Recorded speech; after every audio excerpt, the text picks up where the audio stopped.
ating lahat. Good morning! Amen! Sige po, batiin po natin yung ating mga kapatid. Magandang umaga at i-bless po natin sila. Amen! Isang masayang umaga. Maganda talaga pag first Sunday. Ano po? Uulitin ko, sana laging first Sunday. Ayan. Sa mga susunod na panahon, kahit hindi first Sunday, nariyan po kayo. Amen! Amen! Hallelujah! Sabi mo sa katabi mo, huwag ka nang a-absent. Ayan! Namiss kita! Oy, totoo yun ha, di ba? Totoo, namiss natin ang bawat isa. At gusto po natin i-welcome sa ating pong iglesia ngayon sa Sambahayang Christian Ministry si Nanay Virgie. Nanay, good morning! Welcome po sa SCM. Ito po ay born again, full gospel po ang ating po ang inyo pong kinapalooban o kung saan kayo naroroon ngayon. Amen. At bukod kay Nanay Virgie na wini-welcome natin sa araw na to, masaya tayo at talagang tumutugon ng Panginoon sa ating pong mga panalangin ay ang mga bagong ano na ngayon, no? Last month of the year. December. Marami nang masaya niyan. No? Amen. At magse-celebrate po ng birthday niya sa December 5 si Ate Joy. At ngayong araw na to si Nanay Ilian. Yay! Happy birthday! Happy birthday po sa inyong lahat. Amen. Tayo po'y manalangin na. Amen. Kaya naka-red si Nanay eh. Ayan, terno na naman mo sa tatay inyo. Sige po, tayo po yung manalangin na. Naanyayahan ko po ang lahat na muli tayong lumapit sa ating Panginoong Jesus. Minsan pa, O Diyos, nagpapasalamat kami sa araw na to, sa iyong kabutihan, sa iyong kadakilaan, patuloy na pagyamanin mo, God, ang araw na to sa bawat isa. Pili-welcome namin ang presensya ng banal na Espiritu. Ikaw po ang masunod, malugod ka namin, O Diyos. Wala kaming ibang gustong sumaya ngayon. Wala kaming ibang gino-glorify. Wala kaming ibang itinataas sa araw na to, kundi Ikaw, Panginoong Jesus. Salamat po sa buhay ni Nanay Virgie, Panginoon. Dalangin ko, O God, sa kanyang pagdalo. Ikaw yung mangusap sa kanya. Yung mga salita mo, O God, ay patuloy na matalim sa kanyang puso't kaisipan. At patuloy na magpakilala ka sa kanya, God. Salamat din sa mga magdiriwang ng kanilang kaarawan. Kay Joy, Lord God, sa December 5. Truly, Lord God, patuloy na i-bless mo ang buhay ng aming kapatid na to. Hindi lang sa mga talento niya, bagkus, Panginoon, meron siyang personal na kahilingan sa iyo para sa kanyang pamilya. Lord, hindi maiksi ang iyong kamay upang hindi ipagkaloob ito, lalo na sa special na araw ng kanyang kaarawan. Ganon din po sila na Iliang, Panginoong Jesus. Salamat po sa kanyang buhay, mabiyayang taon na muli mong pinagkaloob sa kanya. She's already 79 years old. Thank you, Lord God. Patuloy ang dalangin namin sa kanilang lahat. Good health, long life, Panginoon. At ano man yung mga hindi magagandang nararamdaman sa katawan ni Nanay Iliang ay patuloy na pinapalis namin to sa pamamagitan po ng panalangin na may pananampalataya. Sa iyo po namin sila ino-offer, Lord God. At alam namin, Panginoon, mas higit ano man yung maibibigay namin sa kanila, mas higit yung maibibigay mo sa kanila, Panginoon, because you are our best God. Kaya salamat po sa bawat isa sa amin na naririto. Alam mo ang kalooban namin, alam mo rin ang laman ng aming mga puso. Wala kami maililihim sa iyo, O Diyos. Kaya God, dalangin namin, maibigay namin sa iyo what is due unto you for this day, Lord. Dahil ito ay araw mo, special na araw para sa iyo upang bigyan ka namin ng kaluguran, bigyan ka namin ng karangalan, bigyan ka namin ng pasasalamat. Salamat po, Panginoong Jesus, sa araw na to. Mangusap ka sa bawat isa. In Jesus' name, Amen! Amen! Palakpakan po natin ang Panginoon! Amen! Hallelujah! Sabi ko kanina, December na marami ng masaya. Tama po ba? Kaya minsan maganda rin yung buwan ng December kasi maraming tao ang masaya. Oh, parang kahit pa paano naiibsan ang problema. Kailan po tayo o kayo huling nagpasalamat sa Diyos?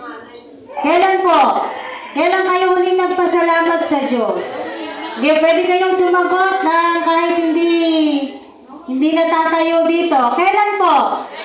Ngayon lang araw na to. Amen. At dapat lamang po natin gawin na magpasalamat sa ating Diyos. Hindi lang ngayong araw na to, bawat minuto ng ating mga buhay ay dapat nating pasalamatan ng ating Diyos. Dahil kung wala po siya, no?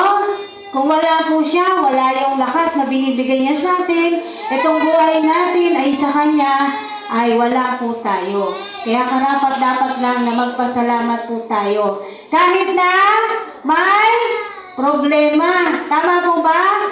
Kahit na may pagsubok, kahit na may kabigatan, kahit na may dinadala ang kahit sino sa atin ngayon. Sino bang tao walang problema? Taas ang kamay. Naku, napakasarap naman ang buhay mo, kapatid, kung ikaw yung tao walang problema. Pero lahat tayo may problema. Amen po ba? Pero kahit ganun pa man, kahit tayo may problema, tayo po ay magpapasalamat sa ating Diyos na buhay. Amen po. Pagod na ba kayo? Pagod na kayo? Hindi pa. Malalakas pa. Tama po ba? Kaya pa ng mga tuhod. Kaya pa ng mga paa. Kaya pa ng mga kamay. Kaya pa ng mga bibig. Naanyayahan ko po kayong tumayo muli. Alam niyo kung bakit? Pag tayo po'y nasa piling na ng ating Diyos, wala po tayong ibang gagawin kundi umawit ng pagpupuri sa ating Panginoon. Mawit po tayo ng pasasalamat sa ating Diyos. And when we say, we give you thanks, Lord, galing sa puso. So pag tayo po binabanggit natin yung liriko ng kanta patungkol sa ating Panginoon, talagang sa Kanya mo sinasabi. Siya yung kinakausap po natin. Siya yung inaalayan natin. Pag sinabi natin, in all things, Lord, we give you thanks. Siya yung sasabihan po natin. Huwag mong intindihin yung katabi mo kung ayaw niya magpasalamat sa Diyos.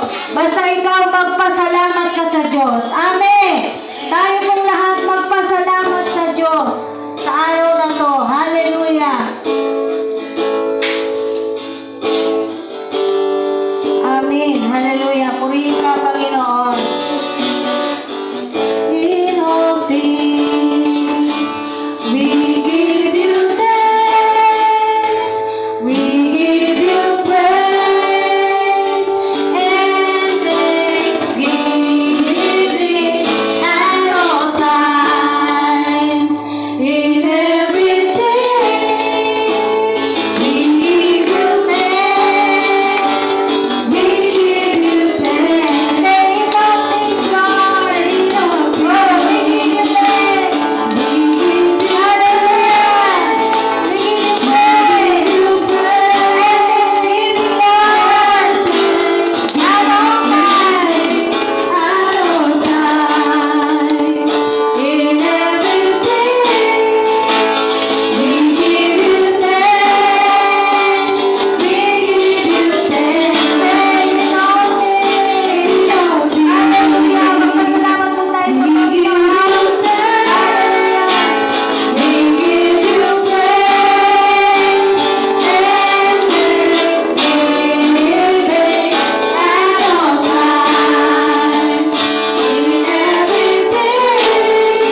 salamat.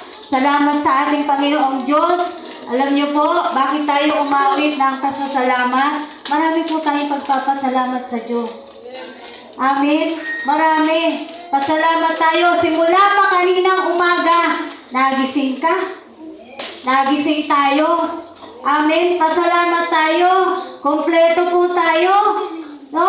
Kaya nating igalaw, kaya nating ikilos, anumang bahagi ng ating katawan. Hindi katulad ng iba na nalilimitahan sila. Kahit gusto nilang kumilos, hindi sila makakilos. Amen po ba? At pasalamat tayo sa napakaraming biyaya, napakaraming pagpapala na ibinibigay ng Diyos sa atin. Again, when we say blessings, hindi lang po siya patungkol sa mga material na bagay. Hindi lang siya patungkol sa mga pinansyal na bagay. Marami pong pagpapala. Minsan hindi natin nakikita, pero binibigay ng Diyos. Kasiyahan, kagalangan, kapayapaan ng kaisipan. Hindi ba napakahalaga ngayon yan? Napayapa ang kaisipan mo? Oo, may problema ka. Pero napapayapa ka sa tulong ng Diyos. At yan po ang ating aaralin ngayon.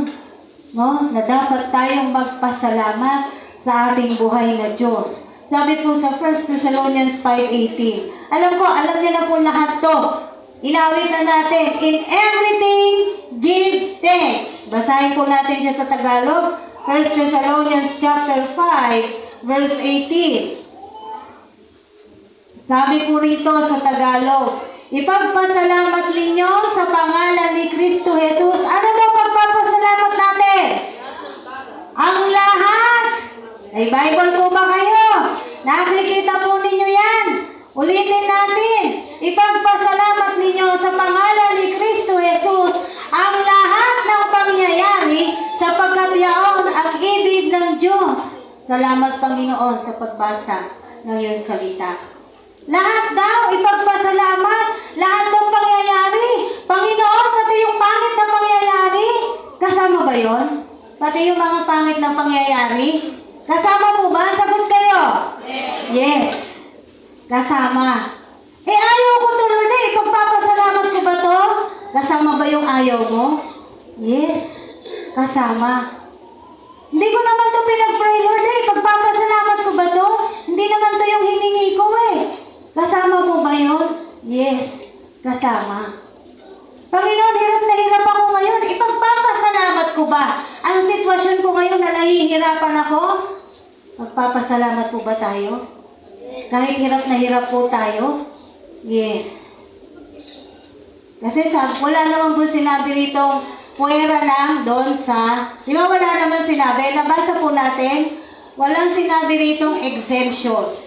Ang sabi rito, ipagpasalamat ninyo sa pangalan ni Kristo Jesus ang lahat ng pangyayari. Bakit? Sapagkat yaon ang ibig ng Diyos. Magpapasalamat ako, birthday ko, wala akong handa.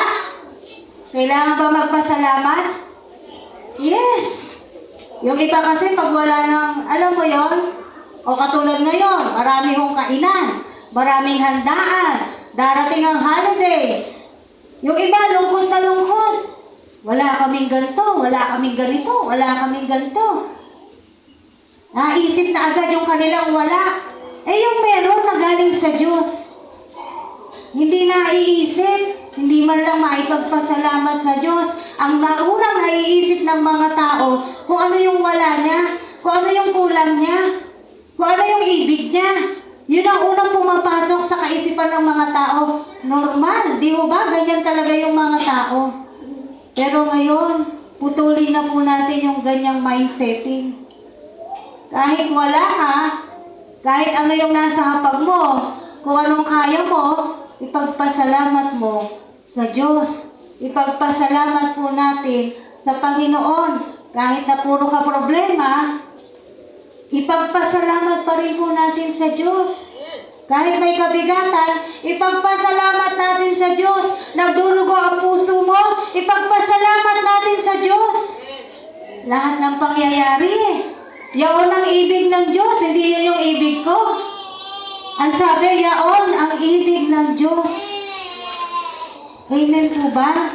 Tinuturoan po tayo ng Diyos na maging grateful and thankful sa Kanya. Bakit?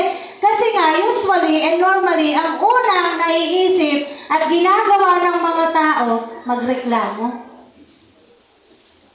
Bago pa makapagpasalamat yan, nagreklamo na yan. Tama? Eto lang.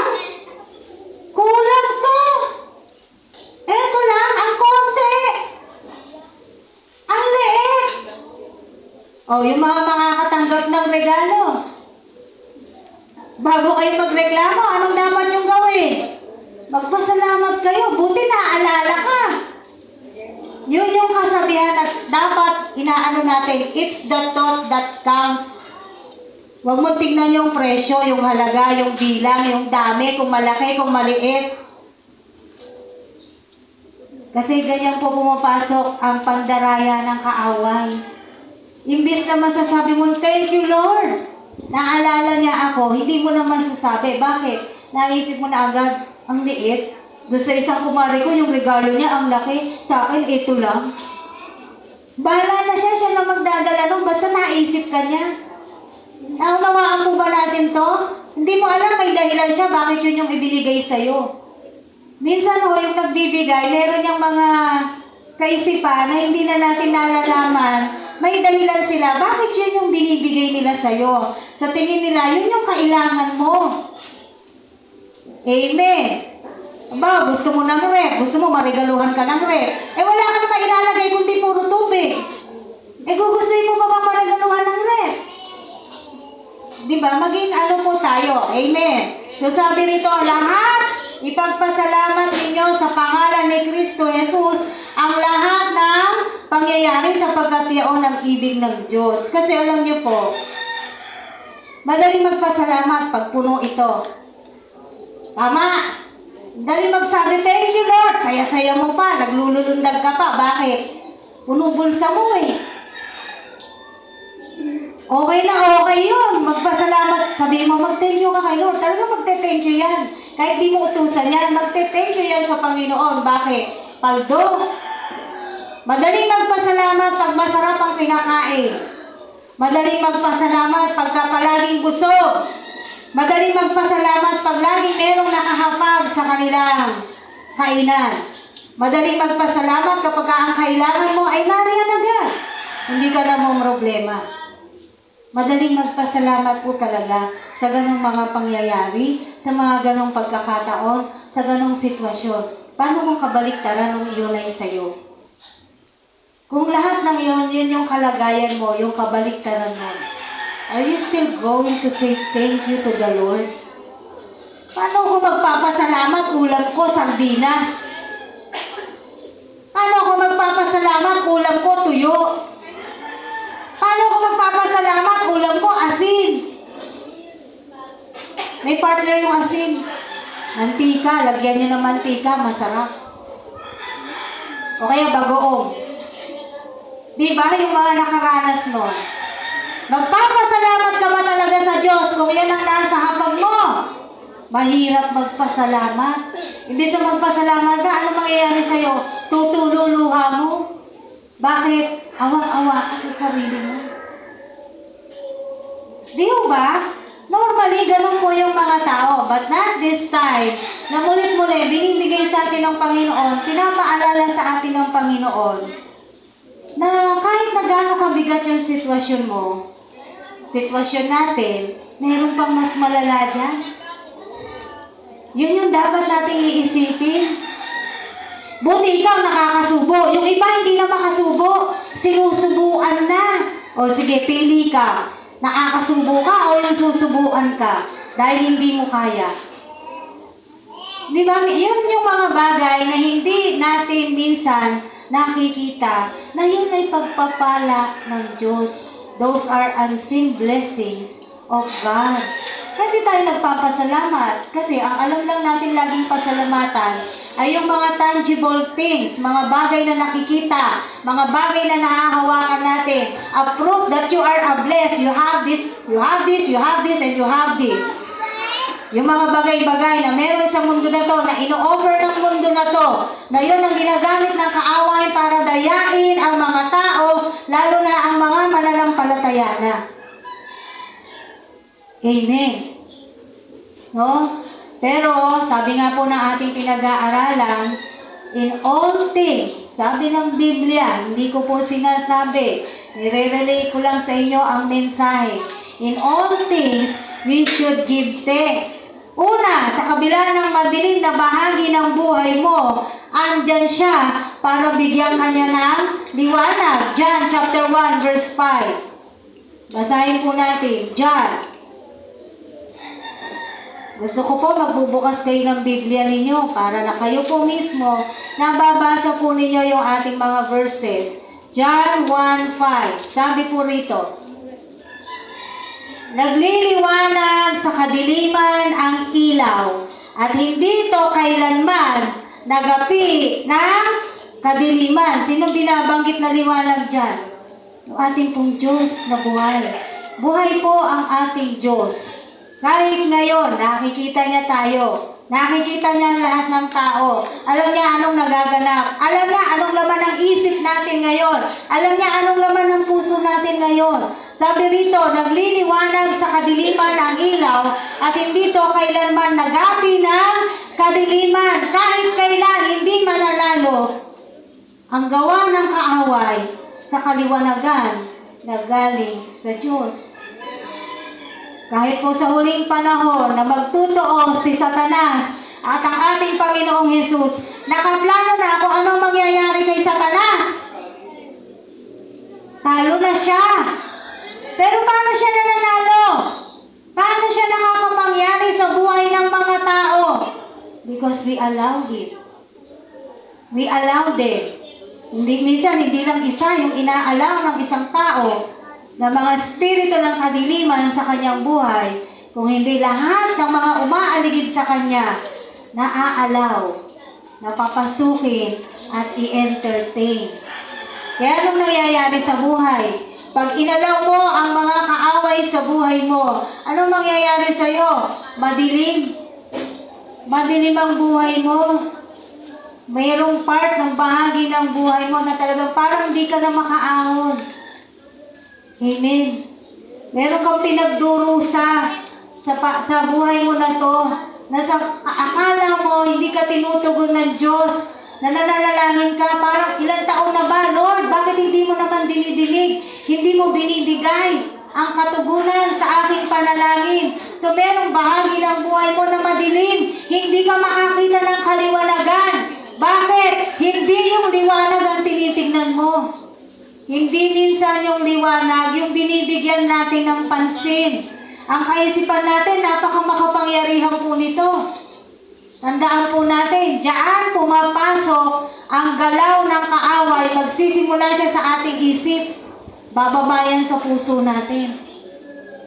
Kaya yung mga madidilim na bahagi ng buhay po natin, minsan yun yung nagiging daan o nagiging dahilan para ang mga tao kahit mananampalataya na give up, bumitaw, umalis, manlamig, manlupaypay hanggang sa mawala sa Panginoon.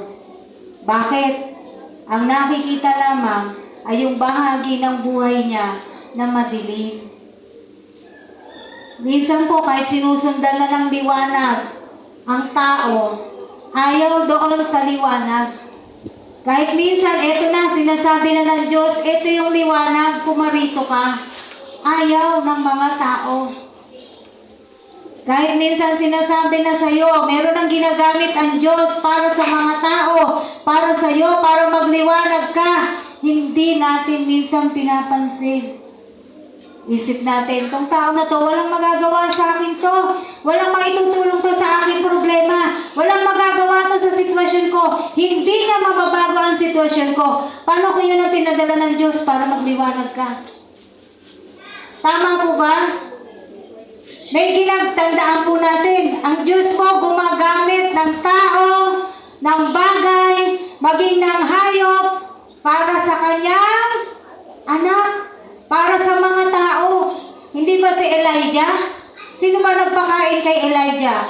Ibon. Nandun siya sa kuweba. Sino nagdadala ng pagkain niya? Ibon. Bakit? Hindi siya hinayaan ng Diyos na magutom siya.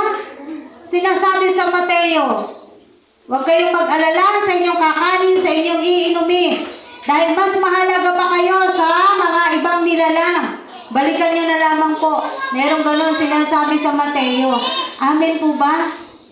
Sabi nga ng Bible sa Mateo, kung yung mga ibon nga, hindi sila nagtatrabaho, pinapakain ng Diyos. Kayo pa kaya? Tayo pa kaya? Na espesyal tayo sa paningin ng Diyos?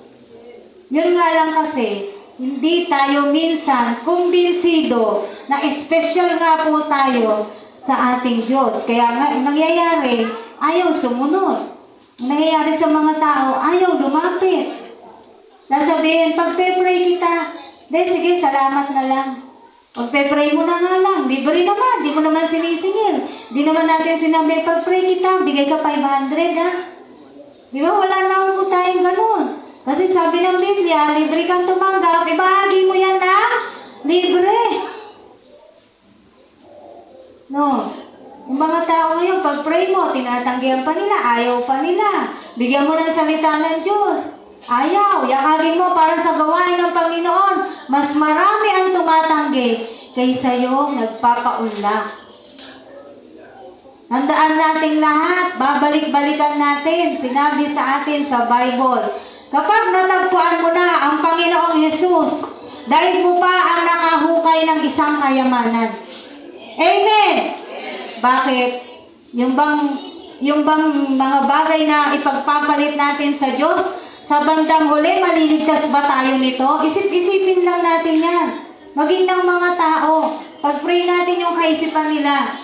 Yung bang mga kaabalahan na yan, sa bandang huli, maliligtas ba sila ng Diyos? O yung mas pinahahalagahan nating tao sa bandang huli, maililigtas ka ba ng tao na to? Tanging ang Panginoong Hesus lang po natin ang makapagliligtas sa ating lahat. Tandaan po natin yan. Walang ibang makapagbibigay ng kaligtasan sa atin kung hindi ang Panginoong Hesus lamang. Except a man be born again, he cannot enter the kingdom of God.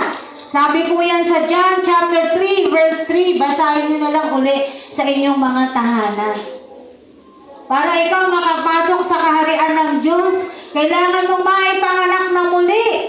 Hindi yung babalik ka sa tiyan ng nanay mo kasi hindi na pwede. Kung hindi maipanganak ka, pag binasa natin yung buong chapter ng John 3, maipanganak sa Espiritu. Yun po yung sinasabi. Si Jesus Christ mismo ang nagsalita po doon. Amen!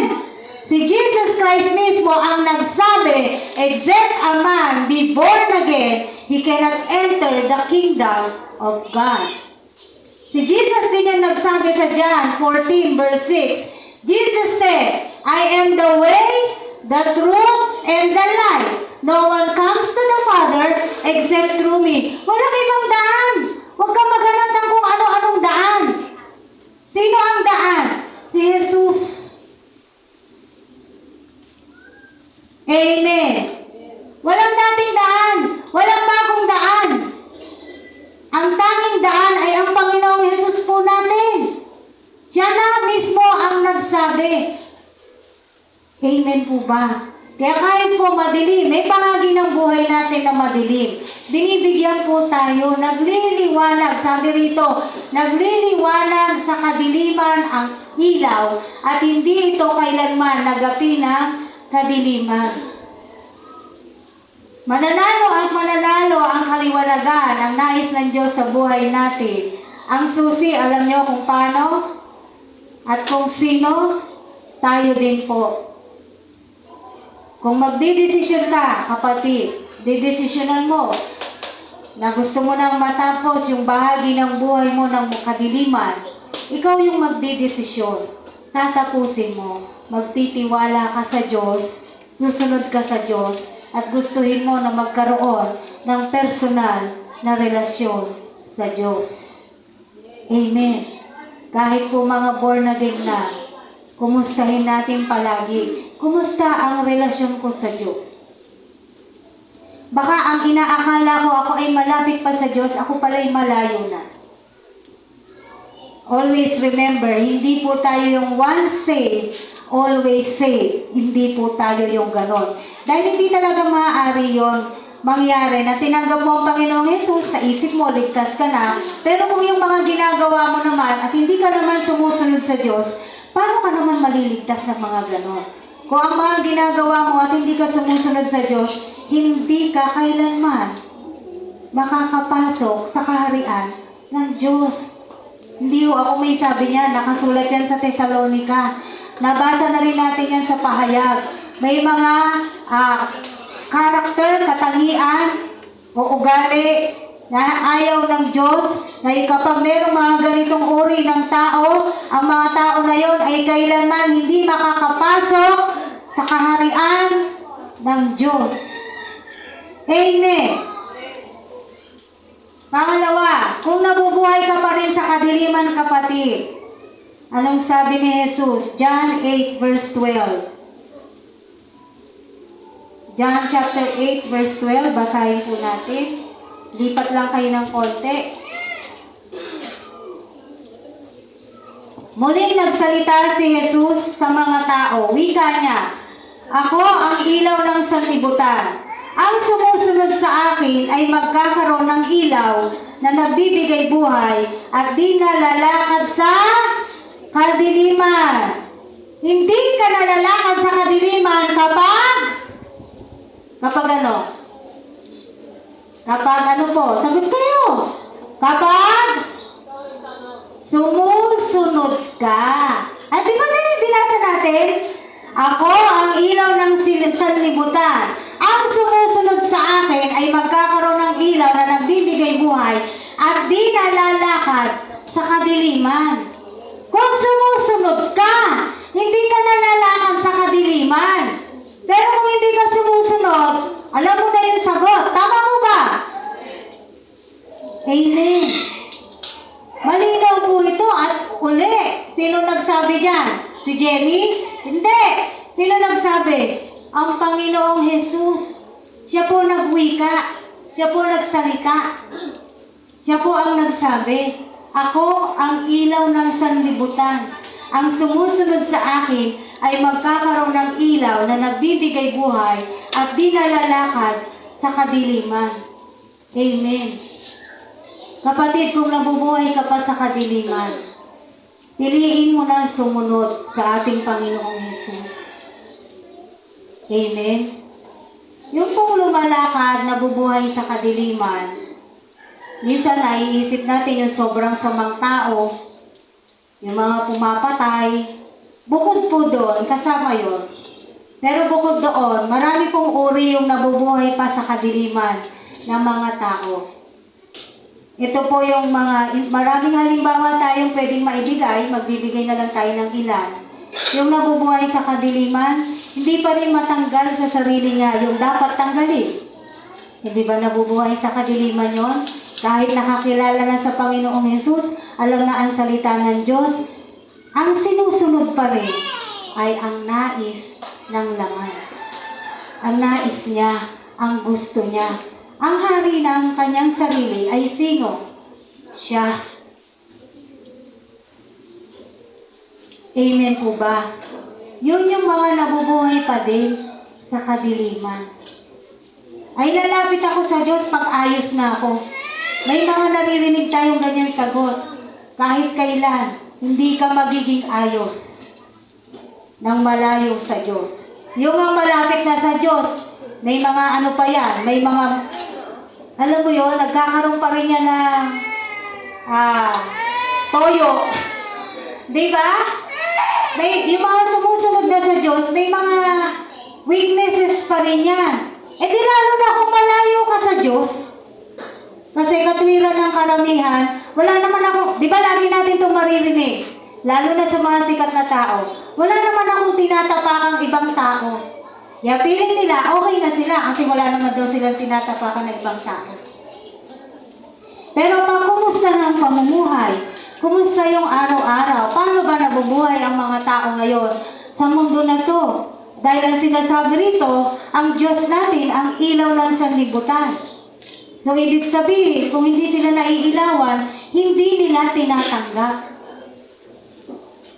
Tinatanggihan ang ilaw.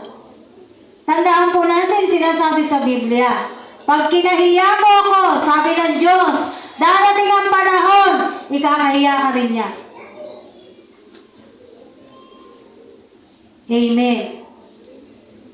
Pagka sinasabi mo ngayon, wala kang oras para sa Diyos, darating ang araw, ang Diyos naman ang sasagot, sino ka? Hindi kita kilala. Kapag tayo tawag na ng tawag, sasabihin sa atin, sino ka? Hindi kita kilala. Nakasulat din po yan sa Mateo, basahin nyo na lamang po. Amen. Kaya kung nabubuhay pa sa kadiliman, ang mga tao ay bigyan ng liwanag, pakilala ang Panginoong Yesus. At kung tayo ay meron pa rin ganung bahagi ng buhay po natin, sumunod na po tayo sa Diyos. Kailan ka susunod? Kailan mo gustong sumunod? Sa oras mo o sa oras ng Diyos? No? Ngayon na po yun. Sabi sa Hebreo, hanggat may nababasa ka pang salitang ngayon, gawin na po natin yung mga bagay na dapat natin gawin na sinasabi ng ating Diyos. Amen. Kasi hindi mo pwedeng sabihin, sige next year na lang. Paano kung hindi pa natatapos ang taon, dumating na ang Diyos? Tapos sabi mo, next year ka na lang. Next year na ako magbabago kasi mag-New Year na naman. Marami na namang ano tawag doon? Magre-resolution. Sasabihin, magbabago na, tatanggalin ng ganito. Pwede yun, 1 linggo. Pagtapos ng 1 linggo, balik na naman sa normal. Bakit? Hindi pa totohanang nabago ng Diyos. Pero kung sumusunod sa Diyos, kaya bang magbago ng tao? Kaya? Dahil sabi ng Biblia sa Lucas, walang imposible sa Diyos. Sabi nga niya kay Moises, di ba? Ano bang hindi ko magagawa? Kasi sabi ni Moises, paano makakainin tong mga tao na to? 600,000 lahat ng ito. Saan tayo kukuha ng karne? Mabigay ko man maubos yung hayop na dala namin, ganyan. Hindi pa rin daw aabot. Nabasa niyo ba yun? Di ba? Saan yun mababasa? Saan mababasa yung sinasabi ko? Anong Bible book? Nalimutan nyo na? O hindi nabasa? O nabasa? Nasa bilang po yan. Di ba nagre-reklamo sila?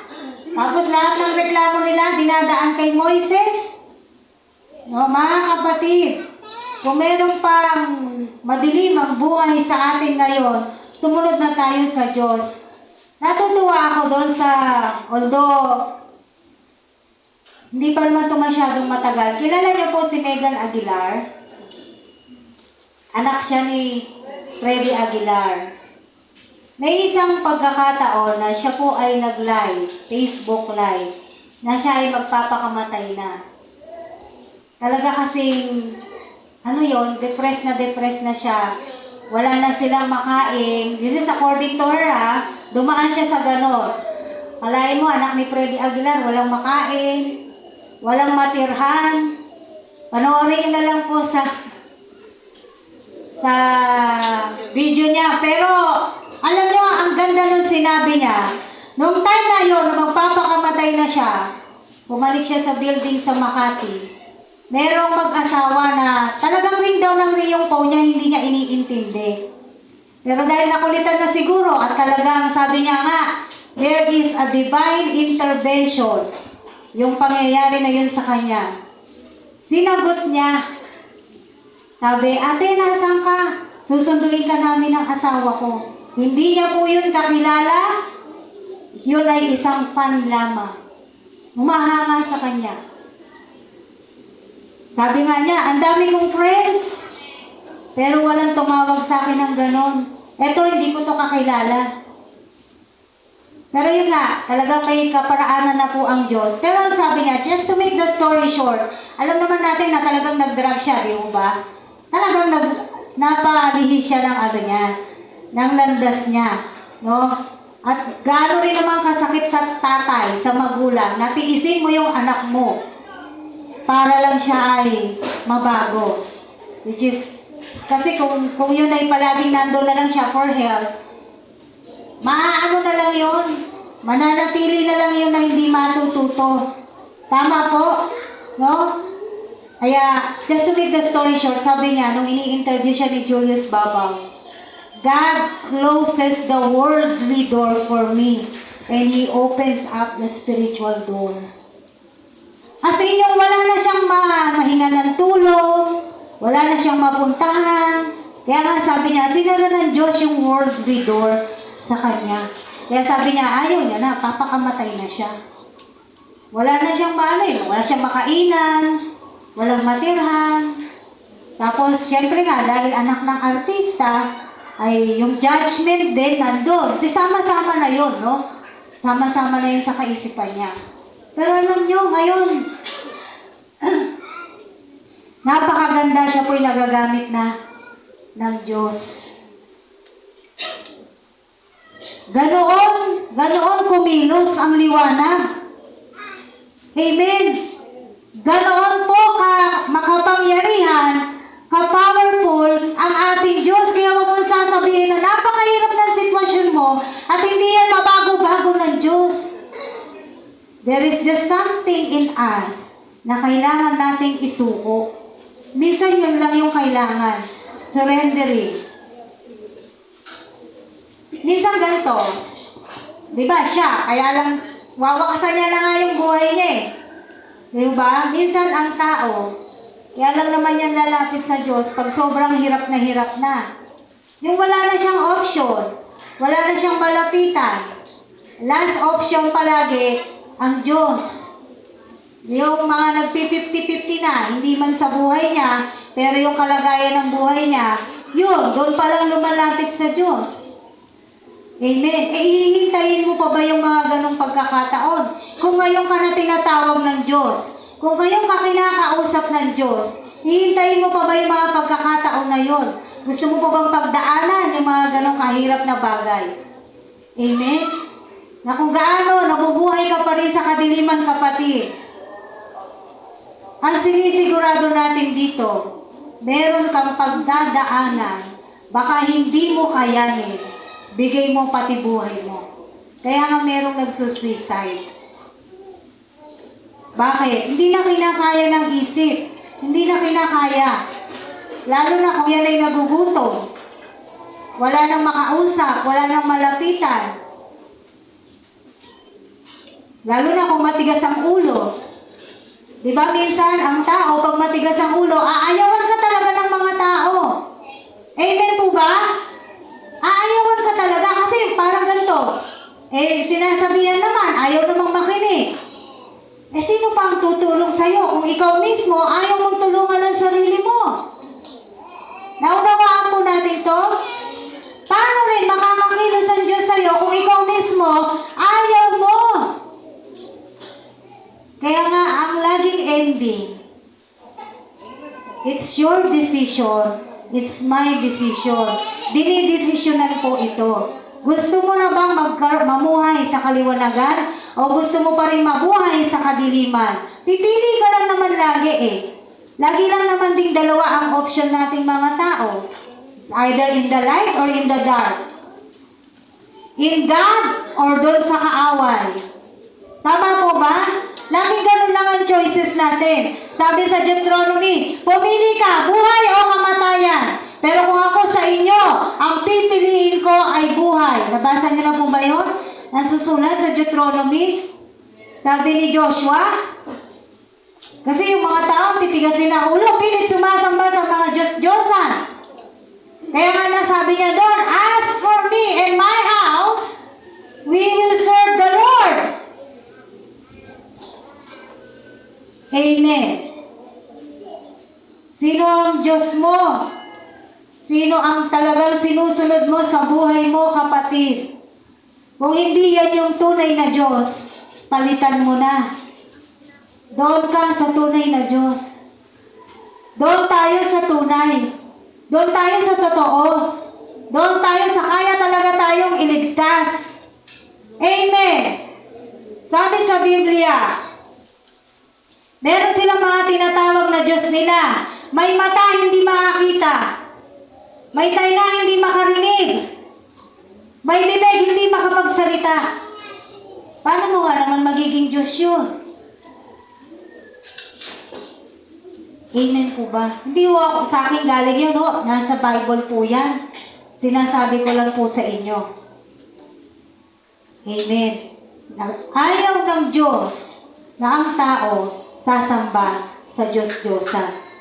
Ayaw ng Diyos na ang tao may ibang Diyos. Hindi lang yung mga Diyos-Diyosan. Minsan yung sarili mo nga yung Diyos mo eh. Bakit? Ikaw nga nasusunod eh. Wala kang ang Diyos-Diyosan, pero yung sarili mo, ang Diyos mo. Dahil kung ano ang gusto mo, yun ang ginagawa mo. Kahit pa hindi maganda, hindi tama, sa harapan ng ating Panginoon, ginagawa pa rin. O sinong Diyos mo ngayon? Hindi ba ang sarili mo? Kung ang Diyos mo ay yung sarili mo, sinusunod mo yung sarili mo, di ikaw yung Diyos ng buhay mo. Hindi lang minsan ma-admit ng tao yun, na Diyos niya yung sarili niya. Dahil sasabihin siyang ibang Diyos niya. Sasabihin niya pa, mananampalataya siya. Pero hindi naman siya sumusunod sa Diyos. Dahil ang tunay na sumusunod sa Diyos, nakikita po yan. Amen po ba? Ang tunay na sumusunod sa Diyos, nakikita po yan sa buhay ng tao. Hindi man yan perfecto, pero meron kang makikitang kaliwanagan. Dahil wala pa naman po talagang perfecto sa atin. Lahat tayo nasa proseso pa ng kabanalan. Dahil yun ang gusto ng Diyos. Be holy for I am holy. Maging banal kayo sapagkat ako'y banal. Yung ba'y pakiusap ng Diyos? Hindi. Utos po ng Diyos yan. Sabi ng iba, mahirap maging banal. Totoo. Pero dahil utos yan ng Diyos, kailangan natin sundin. Amen. O, walang umami. Alam nyo, pag sumakitan natin at pagsikapan po natin yun, yung sinasabi ng Biblia, be holy for I am holy. Sabi ni Pablo, imitate me as I imitate Christ. Pag itong mga naririnig natin na to, dinaan natin dito, tapos pinalabas lang natin, nakakalungkot. Nakakalungkot, hindi nangungusap ang Diyos. Pero dalangin ko talaga na ang mga salita ng Diyos na to ay bumaba sa inyong mga puso, sa ating lahat na naririto. Dahil meron pa naman talaga tayong mga madilim sa buhay po natin. Amen! May mga weaknesses pa tayo eh. Meron pa tayong hindi mga naisusuko sa Diyos. Lahat ba talaga naisuko mo na sa Diyos? Kung yan ay naisuko mo na sa Diyos, hindi mo na yan ginagawa. Amen po ba? O kung gawin mo man yan, very seldom, very rare. Napakadalang at konting oras mo lang siyang bibigyan ng panahon. Bakit? Wala na doon yung puso mo. Wala na doon yung isip mo. Amen. Yan mga kapatid, baka akala natin yung nabubuhay sa kadiliman, yung sinasabi ko kanina na sobrang sama na tao na naiisip natin. Hindi po, tignan natin, limihin natin yung ating mga sarili. Ano ba yung hindi natin na isusuko sa ating Diyos? Kailan mo yan isusuko? Sabi ko nga kanina, baka isuko sasabihin mo, next year na lang. Ayun, di ko pa kaya.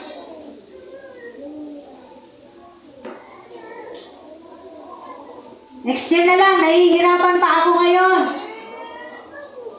Next year na lang, masarap pang gawin to ngayon eh. Tandaan natin, nasa huli ang pagsisisi. Amen. Wala akong nagsisi sa nasa unahan. Palagi nasa huli. O All the things that we do, there are consequences. Tandaan po natin yan. Lahat ng ginagawa po natin, may consequences yan.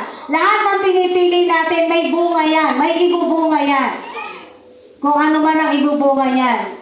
Dahil yun sa mga desisyon natin, dahil yun sa mga ginusto natin, dahil yun sa mga pinili po natin. Pero sinasabi sa atin ang salita ng Diyos ngayon, sumunod tayo sa Kanya para hindi na tayo mabubuhay sa kadiliman. Ayawan na po natin ng madilim. Alam mo, pag may dala-dala ka, mabigat dito eh. Tama po ba? Mabigat dito. Masakit sa ulo, masakit sa isip. Bigay mo yan sa Diyos. Ibigay natin yan sa Diyos. Kung ano man yung mga kabigatan po natin, ibigay po natin yan sa Diyos at bibigyan niya po tayo ng liwanag at tayo po ay sumunod sa ating tagapagligtas. Sumunod po tayo sa Hari. Amen. Isaiah 12, 4-5. Last verse na po natin to. Isaiah chapter 12, verses 4-5. Sabi po rito,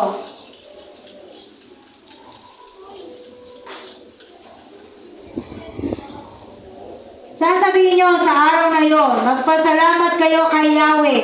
Siya ang inyong tawagan. Ipaalam ninyo sa mga bansa ang kanyang ginawa. Ipahayag ninyo ang kadakilaan ng kanyang pangalan. Umawit kayo ng may papuri kay Yahweh sapagkat kahanga-hanga ang kanyang ginawa. Amen! Sinasabi dito, isang araw, sabi dyan, ng ating pong binasa. Isang araw tayo po'y magpapasalamat sa ating Diyos. Siya po yung ating tawagan. Katulad ng inawit natin kanina, di ba? Sabi ng awit, Lord, we know that in every problem is a tool in your own hand to revive us for your glory. Make us willing and able to stand. Kaya nananatili kang nakatayo sa kabila ng mga pagsubok, sa kabila ng napakaraming problema ang kinakaharap mo. Nakakatayo ka pa rin, nakukuha mo pa rin yung ngiti, nakukuha mo pa rin maging masaya. Bakit? Kapag ikay marunong magpasalamat sa Diyos, sa kabila ng mga nakikita mong negatibo, nakikita mo pa rin yung magaganda. Nakikita mo pa rin yung mga positibo. Nakikita mo pa rin yung liwanag ng Diyos. At hindi natin inuuna yung pagrereklamo. Na kung ano yung kulang, kung ano yung wala. Yun yung lagi nating nakikita. Baguhin na po natin yung ating kaisipan. No? At anong sabi rito? Ipaalam nyo sa mga bansa ang kanyang kadakilaan, ang kanyang ginawa. Ipahayag ninyo sa kanila ang kanyang kadakilaan. Ano to? Pag malaki natin, huwag ka mahihiya. Huwag natin ikakaya ang Diyos. No? Katulad nga ng sinabi ko kanina, kapag kinahiya mo ang Diyos, darating ang araw, kakahiya ka rin niya. Mas masakit yun pag ang Diyos ang nagsabi sa atin, sino ka ba? Hindi kita kilala. Tandaan natin, lahat po yan ay magaganap. Kailan? Di natin alam. Pero kailangan handa tayo. Dahil walang nakakaalam. Kaya nga po tayo nagsusumikap, no, na tayo po'y makasunod sa Diyos, makasamba natin siya sa Spirit at katotohanan, at kahit po tayo ay nahihirapan, tayo nabibigatan, magpasalamat, makuha pa rin natin magpasalamat. Pag malaki yung ating Diyos, no, pag sinabi ko, musta ka? Ako'y mabuti, bagamat may problema, ang Diyos ang tumutulong sa akin. No? Kaya nga yung kanta, masaya yun eh. Kahit may problema at wala kang pera, di ba laging masaya? Ganyan na ang buhay kung na kay Jesus. Pag na kay Jesus, parang laging walang pera.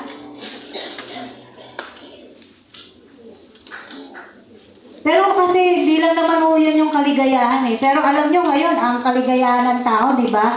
Nasusukat sa magkano yung laman ng bulsa. Pero sa mga Kristiyano, tunay na Kristiyano, sabihin natin tunay. Kasi merong hindi tunay. Sa mga tunay na mananampalataya, Ito nga yung magagawa mong magpasalamat. Magagawa mong ipagmalaki ang Diyos. Magagawa mong magpahayag, magbahagi ng salita ng Diyos. Magagawa mong mag-pray sa ibang tao kahit ikaw mismo meron kang problema. Nakukuha mo pa rin damayan yung ibang tao. Why? Pagkilala mo yung Diyos mo. At pag alam mo, ano ka sa harapan ng Diyos mo. Na sabi niya, I will never leave you nor forsake you. All we have to do is to believe and trust God itself. Amen po ba? Ngayon, kapatid, isipin mo ano yung mga dapat mo ipagpasalamat sa Diyos. Marami o konti? Sagot, marami o konti? Okay lang naman kung sumagot kayo ng konti. Marami. Doon sa mga konti, pararamihin ng Diyos siya. Amen! Alam niyo, panghuli na lang, sabi ni Megan, simula nung nag-Muslim din siya, ha? FYI, nag-Muslim din niya dahil yung tatay niya, Muslim. No? Sabi niya, simula nung nanumbalik siya sa Panginoon, noon, nagpe-pray siya, 7 taon na, wala pa. Ngayon, days lang ang binibilang. Bakit? Yung prayer niya ba noon, tsaka ngayon? May difference ba yun? Iba yung Diyos noon niya, tsaka yung Diyos niya ngayon? Hindi. The only difference is that, yung heart, yung kalagayan ng puso. Yung ngayon, nagtitiwala na sa Diyos. Yung noon, pinipili kung anong gusto ng sarili. Amen. So, malaki talaga kaibahan. At huwag din tayong magmadali kung hindi pa ibinibigay ng Diyos yung pinagpe-pray natin. Huwag nating madaliin ng Diyos. Sabi sa mga ngaral, there is a time for everything. Hintayin natin yung tamang panahon ng Diyos na ibibigay niya yan sa atin. Huwag nating diktahan ng Diyos. Amen? Marami na po tayong dapat ipagpasalamat sa Diyos. Simula noong kumilala tayo sa Diyos hanggang sa oras na to, marami. Ang dami na rin natin pinagdaan ng problema. Tama po ba? Pero sa kabila ng lahat ng iyon, nasaan po tayo? Nandito sa harapan ng Diyos, nakatayo. Bakit? Kasi pag may problema, kinakarga tayo ng Diyos. Hindi niya tayo pinababayaan. Does He deserve our thanksgiving? Yes. Tayo po'y tumayo. Kung kanina parang hindi pa masyadong nagsisink in sa inyo yung pag-awit ng in all things, I do believe this time, kayo mismo bubukas ang labi ninyo to give thanks to our Lord, to give thanks to our Savior. Hallelujah. Magpasalamat po tayo sa ating Diyos. Hallelujah. Purihin ka ang Panginoon. Hallelujah. Purihin ka, aming Diyos. Marami naman talaga kaming dapat ipagpasalamat. Yung iba nga hindi namin nakikita ang pagpapala. Pero kami, madalas nakatuon kami doon sa nakikita lang namin, Panginoon. Kaya dalangin namin, O Diyos, sa oras na to, kahit yung mga pagpapalang hindi namin nakikita, Panginoon, tanggapin mo ang pasasalamat namin sa iyo. Hallelujah. Oh, hallelujah. We give you thanks. Hallelujah. Let's give thanks to our Lord. Hallelujah. Let's thank Lord in all things. We give you thanks. Hallelujah. We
gagawin namin ngayon, O Diyos.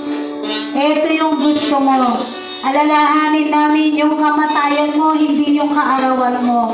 Yung kamatayan mo kung saan ang dami mong pinagdaanan, ang dami mong ginawa, ang dami mong inalay, nasaktan ka ng lubos hanggang sa mamatay ka, O Diyos, at muling nabuhay pagkatapos ng 3 araw. Ito yung gusto mong alalahanin namin. Ano yung inalay mo para sa bawat isa? Gaano mo kamahal ang tao? Gaano mo kamahal ang mga tao? At dalangin namin, God, maramdaman din nila to. Maramdaman namin lahat sa aming mga puso kung gaano mo po kami kamahal. So we just praise you and we ask for your blessings to these communion elements. Hallelujah. Manatili po tayo sa presensya ng pananalangin habang hinihintay po natin ito. Hallelujah.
Taas po natin ang tinapay.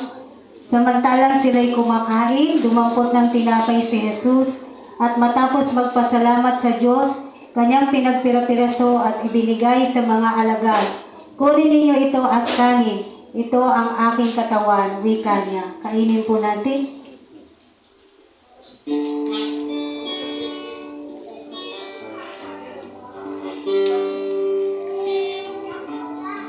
Taas po natin ang saro. Hinawakan niya ang saro, nagpasalamat sa Diyos, at ibinigay sa kanila. Uminom kayong lahat nito, sabi niya, sapagkat ito ang dugo ng tipan, ang aking dugo na magbubuhos dahil sa marami sa ikapagpapatawad ng mga kasalanan. Inumin po natin. Thank you, Lord. Hallelujah.